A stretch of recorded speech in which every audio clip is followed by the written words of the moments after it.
Edokat, we know that Edokat is a combination of a number of names. Are these names? And how did you come about that? Well, at one time in college, my names were Tafah Edward Oki, and I decided to make out of these three names a fourth name, Edokat, ED for Edward, OK for Oki, AT for Tafah, and therefore I was then called Tafah Edokat, which now became a unique name, which I wanted to have something unique for myself. Yes. So it became a unique name. And it's not only unique, it became very popular and even increased their popularity.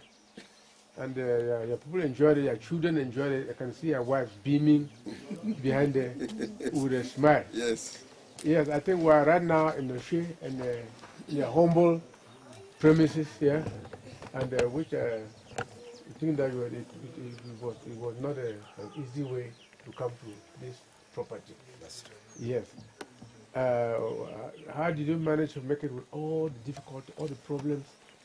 You were, at the time you were a lecturer in a number of universities. Yeah. Your family was spread throughout Yaoundé, Chang, and so on. How did you put all these things together? Yes. You know, everybody must always have a dream.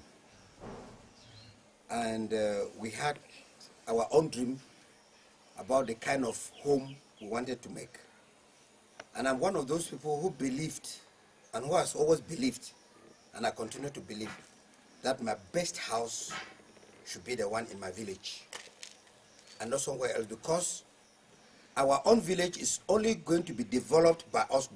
It's not going to be developed by any other person. It must be us. And therefore, I decided that the best house we should have should be in the one in the village. And then my younger brother here, who was just came out of school, I told him to design a house. I gave him the idea, and he designed the thing. We therefore decided to put it up. Even though at that time things were really difficult, this house, as you see it, is taken us a very, very long time. The first stones were thrown here in 1997. That was the first stones that we had in this place, 1997. So we've been building up About the 15 years ago. yes. So we've been putting it up till now, till what are the stage at which it is now. We've been doing it with the back roads that we had and so on. What we did was that every time that we had an opportunity, we hired a truck and put in as much material as possible to bring it at once, so as to reduce cost, even with the back roads.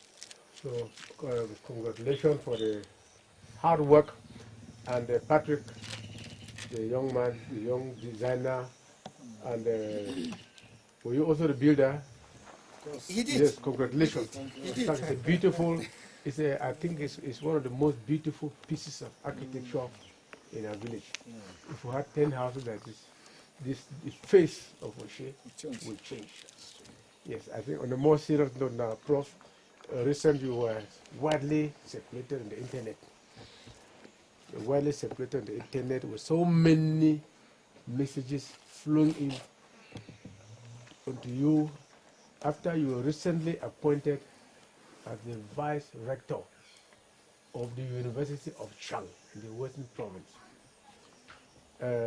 I want to congratulate you first of all for that appointment. Thank you very much.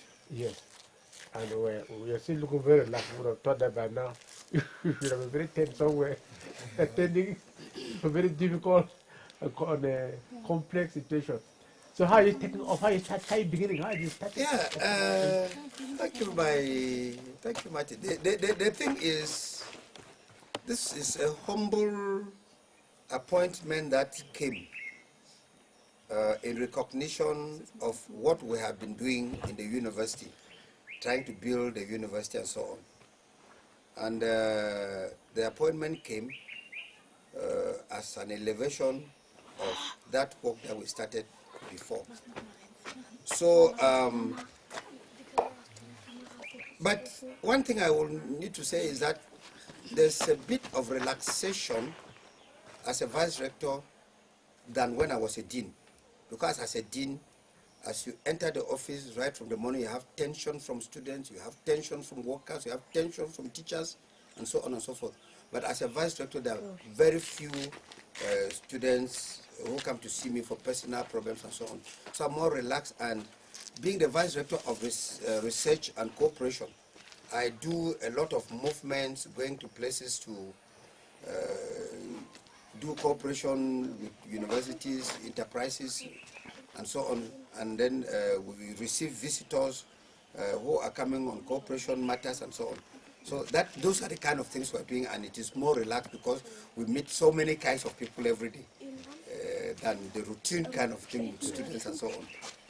Okay, on that similar line, and maybe on a later note, in this country, when a man's countryman has an appointment, the people think that all their problems are solved. What pressures have you been undergoing through, or have there been any pressures, or are things moving normally? For now, I don't think I have any pressures from my people, in the sense of They must be very on the job appointments and things like that. We try to explain to people what we are doing, what we can do, and the limits of what we can do, so that people should understand, and there should not be too much great. There should not be great expectations of things we will not be able to achieve, and we try to explain it to our people. But there are little things people try to come with their own problems and so on, and to the best of our ability, we solve the problems where we're able to do. Where we're able to solve, we solve. Where we cannot do it, we explain to them that we can't do this. Thank you.